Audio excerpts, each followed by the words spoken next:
বিজেপির বনমালীপুর মণ্ডলের উদ্যোগে রাজধানীর হরিজন কলোনিতে শিশুদের মধ্যে খাদ্য সামগ্রী বিতরণ করা হয়। উপস্থিত ছিলেন বিজেপির রাজ্য সভাপতি রাজীব ভট্টাচার্য, যুব মোর্চার সাধারণ সম্পাদক রানা ঘোষ, অসীম ভট্টাচার্য। রাজ্যে কঠিন পরিস্থিতিতে সকলকে এগিয়ে আসার আহ্বান জানান রাজীব ভট্টাচার্য।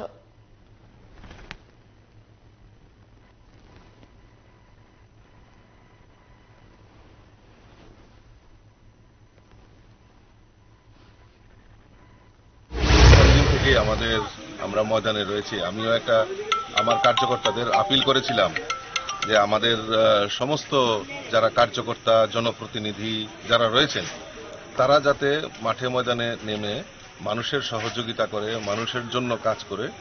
এবং আমার এই কার্যকর্তারা সবাই, নেতৃত্ব থেকে শুরু করে জনপ্রতিনিধি, সবাই মাঠে নেমে কাজ করছে। তো আজকেও তার ব্যতিক্রমী নয়, কারণ এখন বন্যার সময় রেস্কিউ করা, মানুষকে নিরাপদ স্থানে নিয়ে যাওয়া, মানুষকে শেল্টার দেওয়া, এটা ছিল প্রাথমিকতা। এখন যা হচ্ছে সেটা হলো বাড়িঘরে মানুষ ফিরে আসছে, মানুষের অনেক ধন সম্পত্তি নষ্ট হয়েছে এবং মানুষ সেই জিনিসগুলি তো আর ফিরে পাবে না। আমাদের সরকার চেষ্টা করবে সঠিক অ্যাসেসমেন্ট করে মানুষকে সঠিকভাবে সেগুলি নির্ধারণ করে সেগুলি মানুষকে সহায়তা করা।